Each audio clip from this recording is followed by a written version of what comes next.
A chi di voi avesse chiesto, anche negli ultimi giorni della sua vita, quando stava già molto male, Mario, come va? Mario avrebbe risposto, io sto benissimo, ritmando quelle sillabe come faceva di solito. Avrebbe risposto con il tono dell'ovvietà, che si stava riprendendo, che faceva ginnastica, di andare a trovarlo. Poi avrebbe cantilenato a voce alta il nome di chi lo assisteva, perché aveva bisogno di questo o di quello. E tu rinunciavi, io almeno rinunciavo a capire come lui stesse davvero, perché in fondo non aveva molta importanza. L'unica cosa che avesse importanza era quello che lui vedeva come il passo successivo. Ho voluto ricordare questo sto benissimo di Mario Fales, perché si può dire sia stato sempre il suo metro, la distanza brevissima tra sé e un qualsiasi obiettivo da realizzare, una pregiudiziale di ottimismo nei confronti della vita come nei confronti del lavoro. C'entrava poco il suo umore, buono o cattivo che fosse, non avrebbe compromesso l'entusiasmo per un progetto, per un incontro, un convegno, un argomento da studiare.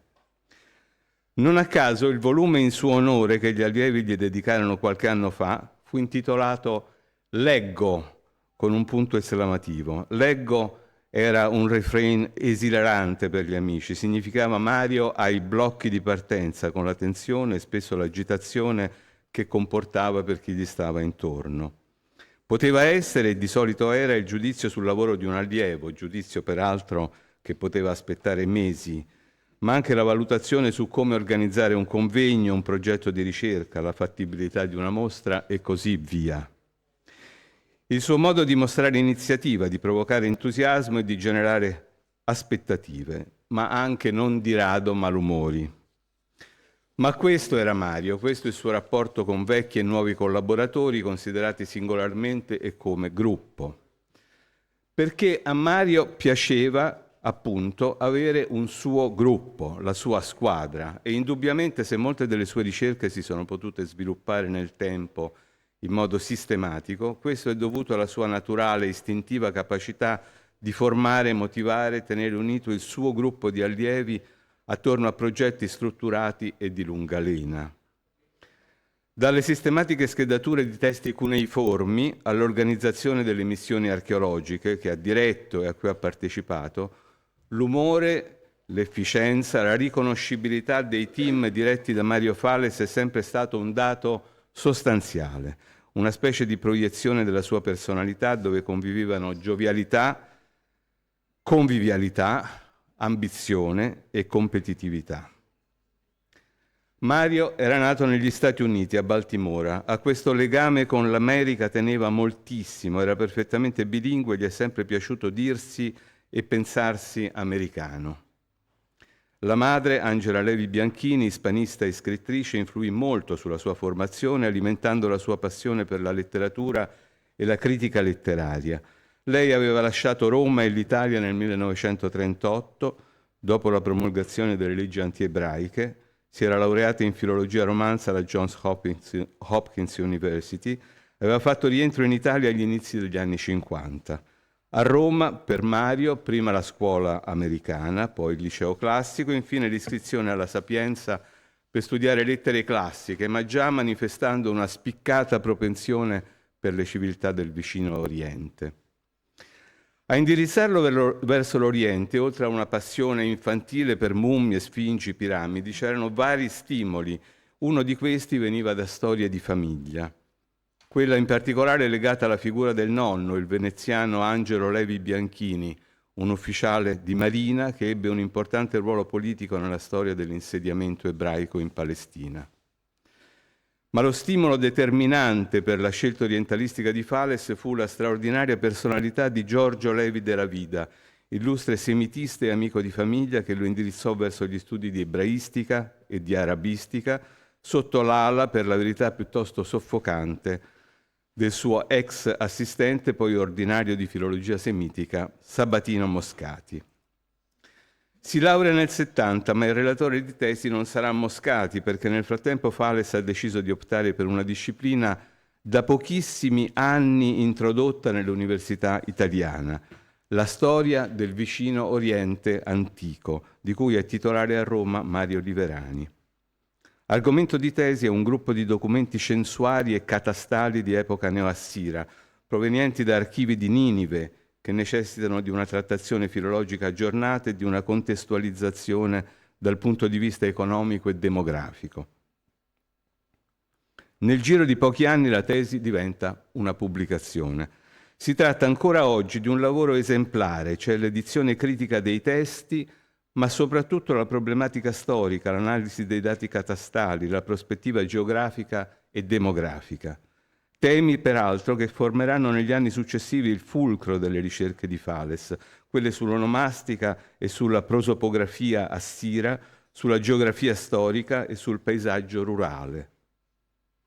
È evidente l'impronta della scuola di Liverani, ma anche il personale contributo a un progetto disciplinare, che consisteva nell'introdurre il metodo storico e i temi più attuali della ricerca storica nell'ambito di un settore di studio che fino a quel momento si era fondamentalmente nutrito di filologia. Alla filologia Mario si era dedicato in maniera totale nei 3 anni precedenti la pubblicazione del libro. Si era trasferito a Heidelberg, alla scuola di Deller, il più autorevole esperto di testi assiri in Europa. Un'esperienza che lui stesso ricordava come felicissima e durissima allo stesso tempo, per la severità di Deller e per le notti insonni. Heidelberg gli aveva aperto le porte dei principali istituti di assiriologia in Germania, nonché le porte delle principali collezioni di tavolette cuneiformi.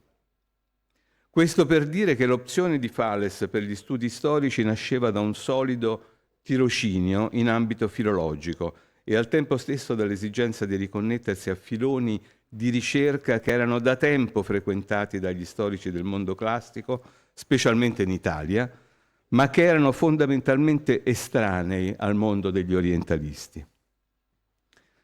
Agli anni di Heidelberg, durante i quali aveva usufruito di un contratto di ricerca dell'Accademia dei Lincei, segue l'inizio della carriera accademica.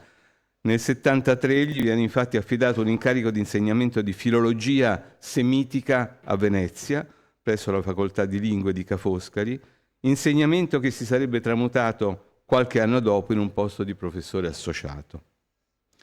Risalgono a quegli anni diversi studi di onomastica aramaica che Mario ha costantemente coltivato in una competizione tenace e anche un po' buffa con Marcel Lipinski, autorevolissimo aramaista, di cui ammirava la dottrina ma criticava l'eccessiva fiducia nelle interpretazioni etimologiche. Sono quelli di Venezia anni molto produttivi, anche di impegno sul versante metodologico. Ricordo per esempio in un articolo del 75 la collaborazione con un collega demografo per affrontare in termini statistici il tema del ripopolamento delle aree rurali dell'Alta Mesopotamia durante il dominio assiro, cercando di interpretare numeri, caratterizzazione e dislocazione della popolazione rurale in rapporto alle politiche di deportazione attuate da quei sovrani. Molto stretta in quel periodo anche la collaborazione con il suo maestro, Mario Liverani, che aveva elaborato agli inizi degli anni 70 un ambizioso progetto di lessico ideologico dell'impero assiro, un progetto gigantesco per la vastità della documentazione disponibile, soprattutto annalistica, che Fales vedeva come particolarmente congeniale al suo interesse per la critica delle fonti e sul quale a più riprese ha fatto convergere nel tempo ricerche proprie e ricerche di diversi allievi. Ancora in anni recenti una voce di questo futuribile lessico ideologico è uscita in un volume in onore di Simo Parpola, suo compagno di studi e amico e competitor, direi, di una vita. Come per Liverani, anche per Mario Fales, le ricerche degli anni 70 e 80 si sono sviluppate principalmente su 2 binari, quello della storia socio-economica e quello della storia delle ideologie politiche, viste attraverso il filtro delle strutture narrative. Si tratta di decine di articoli e saggi che si concentrano su aspetti e problematiche per lo più sollevate dalla reinterpretazione di documenti in lingua accadica. Un fatto interessante va notato a questo proposito, e cioè che molti degli spunti per questi lavori discendano dalla schedatura sistematica realizzata dallo stesso Fales per la redazione di 2 capitoli di un'opera d'insieme sulle civiltà del vicino Oriente antico, che gli erano stati commissionati nel 75 da Sabatino Moscati. L'opera si intitola L'alba della civiltà. 3 grossi volumi che escono per la UTET nel 77 e che raccolgono, per la parte storica, lunghi saggi di Liverani e dei suoi primi allievi. Tra questi appunto Fales, che scrive un capitolo su la produzione primaria, oltre 150 pagine, e un capitolo non meno consistente su la struttura sociale. L'alba della civiltà non è solo il frutto di una scuola che nel panorama orientalistico di quegli anni, in Europa e negli Stati Uniti, dimostra una sua piena originalità di prospettive, ma è anche un'opera che raccoglie un'infinità di spunti per studi che saranno pubblicati dai diversi e per lo più giovani autori negli anni successivi. È il caso di Fales, che su argomenti come quello del paesaggio agrario, della produzione e distribuzione di prodotti alimentari, della tecnologia, della dinamica dei prezzi, dei pesi e delle misure, tornerà in molti dei suoi migliori articoli degli anni successivi. A Venezia Mario insegna fino all'83. Sono anni in cui come filologo si dedica in egual misura alla documentazione in lingua aramaica e a quella in lingua accadica, specie del primo millennio. Ma c'è un episodio importante nella sua attività di quegli anni che finisce per indirizzare decisamente i suoi interessi verso il mondo assiro. E questo è l'organizzazione di un convegno internazionale che produsse una vera svolta sul modo di affrontare le fonti analistiche su cui si basa la ricostruzione storica di almeno 3 secoli di storia assira e dell'intero vicino Oriente. Il convegno, pubblicato nel 1981, fu intitolato Assyrian Royal Inscriptions New Horizons e fu organizzato da Mario Fales a Cetona, in uno scenario incantevole. Era casa sua, c'erano i suoi coetanei, i suoi maestri, c'erano i migliori specialisti del settore e c'erano soprattutto i suoi allievi. Lì è stata perfezionata la critica delle varianti nei testi storiografici assiri ed elaborata una metodologia conseguente di edizione dei testi, che ha fatto poi scuola. Lì sono maturate le successive ricerche sui caratteri dell'ideologia imperiale assira e sulla sua storia, di cui Fales è stato uno dei capofila. Il successo di quel convegno sta anche nel clima di confronto e collaborazione immediata che Mario riuscì a creare, dove mangiare e bere furono ingredienti non irrilevanti e dove soprattutto dominava l'idea, nonché l'euforia, di voler rivoluzionare paradigmi consolidati.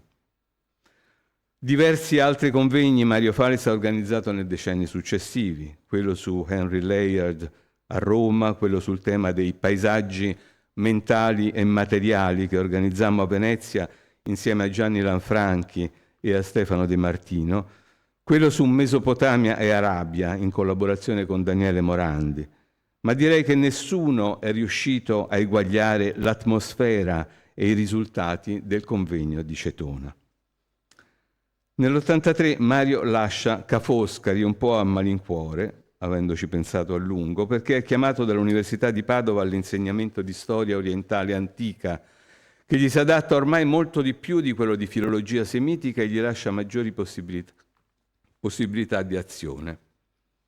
In effetti a Padova il suo campo di attività si amplia notevolmente, aderisce con Deller, Parpola, Postgate al progetto internazionale per la pubblicazione del corpus dei testi neoassiri. Lavora con Postgate a un volume della serie State Archives of Assyria sull'amministrazione provinciale e militare dell'impero. Con Giovanni Battista Lanfranchi la rivista State Archives of Assyria Bulletin lancia di supporto a quel progetto e 3 anni dopo la collana History of the Ancient Near East Studies. Bastano questi titoli per cogliere il ritmo di lavoro intensissimo degli anni padovani, durante il quale Mario si dedica particolarmente alla didattica universitaria, formando un eccellente gruppo di studenti e collaboratori che lo accompagneranno negli anni successivi in numerosi progetti. In funzione della didattica comincia anche a pensare a opere di carattere divulgativo. Così escono nel 92 le lettere dalla corte assira, pubblicate da Marsilio con la prefazione di Lanfranchi, e verranno in seguito una guida all'archeologia della Siria, un instant book sulla storia del museo di Baghdad e il suo drammatico destino all'indomani del disastroso saccheggio subito durante la seconda guerra del Golfo. Mi sono chiesto spesso come Mario facesse in questo vortice di impegni a coltivare vecchie e nuove amicizie, ma lo faceva, per lo più davanti a un bicchiere di vino, mangiando e offrendo da mangiare perché gli ospiti fossero disponibili allo scherzo, purché gli ospiti fossero disponibili allo scherzo e non avessero limiti di orario. E anche chi si sentiva da lui cercato o blandito per qualche motivo strumentale, finiva per forza di cose con l'accettare la sua convivialità. Rumorosa e eccessiva, le sue battute sofisticate, l'inesauribile quantità di aneddoti sciorinati nelle più diverse lingue e dialetti, antichi e moderni. Potrei dire in modo un po' paradossale che quanto appena descritto si applica anche a una cosa così seria come l'inizio dell'impegno archeologico in Siria, che Mario cominciò a concepire nei primi anni 90. Sta di fatto che in un momento in cui non era facile per gli italiani, che già avevano un grande scavo in Siria, ottenere altre concessioni, lui riuscì nell'intento, sedendo attorno a una tavola imbandita con un collega francese e dei funzionari siriani piuttosto seriosi, che Mario convinse con i suoi argomenti e con il suo entusiasmo. Gli scavi di Tel Shuk Fokani, nell'alta valle dell'Eufrate, cominciarono quasi contemporaneamente al nuovo incarico di insegnamento a Udine come professore ordinario. Mario non aveva una formazione da archeologo e non ha mai voluto far finta di esserlo, ma aveva raggiunto la convinzione che per studiare le problematiche di carattere territoriale che gli stavano a cuore come storico fosse necessario lavorare sul campo. E ora che a Padova aveva allievi in grado di gestire uno scavo, poteva farlo. Tel Shiuch aveva un rapporto diretto sia con la zona occupata da popolazioni di lingua aramaica, sia con la problematica dell'espansione assira verso occidente. Dunque un oggetto di studio più che adatto alle sue prospettive di ricerca. I risultati hanno ampiamente corrisposto alle aspettative. L'identificazione di Tel Shiuch con Burmarina di IX-VII secolo, la sua contestualizzazione nella storia della Siria di primo millennio. Mario gioiva per il ritrovamento di numerose tavolette in lingua assira e in aramaico, ma molto di più di questo aveva dato in realtà lo scavo del sito, con una sequenza quasi ininterrotta di fasi dal tardo calcolitico all'età del ferro, con abitati e aree cimiteriali di grande interesse. A Udine Mario ha insegnato dal 94 fino al 2016, anni caratterizzati da un impegno costante per sostenere attività archeologiche sul campo che imprimessero una nuova prospettiva agli studi sull'espansione territoriale dell'impero assiro. Questo è stato il senso della sua partecipazione alle ricognizioni e agli scavi che ha contribuito ad avviare a Tel Mishrif l'antica Katna nella Siria centrale e soprattutto a Tel Gomel nel Kurdistan iracheno, entrambi diretti da un allievo, Daniele Morandi Bonacossi, che si è mosso su quella stessa lunghezza d'onda. Ad attirare il suo interesse è stato soprattutto il rapporto tra l'ideologia imperiale e il paesaggio, in che modo il paesaggio fosse trasformato o plasmato in funzione della propaganda regia e quali tipi di interventi o di espressioni in ogni tipo di linguaggio, nei testi, nella cultura materiale, nell'architettura, nell'arte, fossero utilizzati per raccontarne i contenuti. Proprio dei paesaggi della propaganda, forse ancor più che dei testi della propaganda, Mario si è occupato nel suo ultimo ventennio di attività. Non ha certo messo da parte il suo interesse per la storia politica, come dimostra tra l'altro un suo bel lavoro di sintesi uscito dalla Terza nel 2001 sull'impero assiro, e non ha trascurato l'interesse per la storia economica, politica, sociale, ma le ricerche più originali e certo per lui di maggiore soddisfazione sono state quelle che hanno cercato di reinterpretare segni significativi nel paesaggio assiro, l'acquedotto di Sennacherib a Gerwan nella piana di Al-Houk, i bassorilievi di Khinis, grande affresco dell'ideologia imperiale lungo uno snodo di transito militare, e i bassorilievi rupestri di Sargon lungo il canale di Faida, ora in fase di restauro. A tutto questo Mario ha dedicato attenzione filologica, come era appunto nelle sue corde, nell'osservazione dei simboli, della disposizione delle figure, dei contesti. A tutto questo avrebbe voluto dedicare un libro se avesse avuto, anzi se non avesse avuto molte altre cose in cantiere. Tra queste, ancora, le attività di divulgazione scientifica, non solo attraverso pubblicazioni, ma anche attraverso mostre, l'ultima delle quali, inaugurata nel gennaio del 2017, molti di voi ricorderanno perché è stata ospitata a Palazzo Loredan, organizzata dalla Fondazione Giancarlo Ligabue di concerto con l'Istituto Veneto. Questa mostra, curata appunto da Fales, riassume i suoi pluridecennali sforzi per valorizzare i materiali di provenienza mesopotamica appartenenti alla collezione Ligabue, soprattutto sigilli e tavolette cuneiformi in lingua sumerica, babilonese, assira. Pezzi di altissimo valore documentario e artistico. Verso la fine degli anni '80 Mario aveva ottenuto da Ligabue il permesso di pubblicare una parte delle tavolette ricavandone un libro, dal titolo uguale a quello della mostra, Prima dell'alfabeto, un libro criticato ma coraggioso. È vero che la documentazione fotografica era del tutto incompleta, ma è anche vero che Mario era riuscito con quel libro a portare alla ribalta tra gli assiriologi una documentazione inedita che Ligabue era stato sempre restio a divulgare. Il rapporto personale tra Mario Fales e Giancarlo Ligabue dice moltissimo di questa mostra, realizzata peraltro un paio d'anni dopo la scomparsa di Ligabue, e dice molto dello stesso Mario, del suo entusiasmo, della sua rapidità progettuale e organizzativa e della sua spregiudicata determinazione.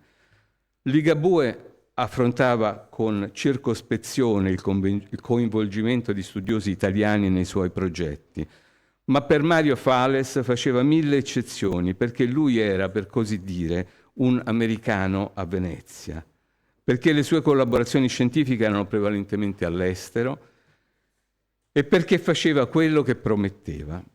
Così fu realizzato il libro e così molti anni dopo fu realizzata la mostra, che è stata un esempio di mostra didattica con decine di visite guidate e con lo stesso Mario, sempre disponibile ad accompagnarle. Arrivo alla fine di questa commemorazione con l'affanno di non aver ricordato che poche cose tra le tante realizzate da Mario Fales. Concludere il ricordo di Mario in effetti non è facile. Provare a chiudere il cerchio è un'operazione che stride con la sua personalità e la sua storia.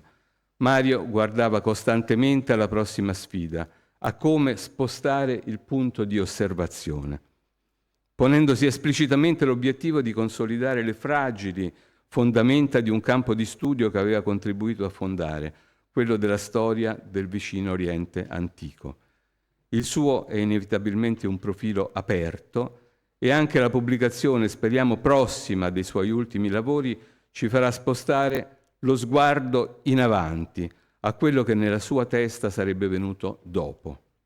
Questa sì è una sensazione consolante e la migliore immagine che a lui sarebbe piaciuta di se stesso. Grazie.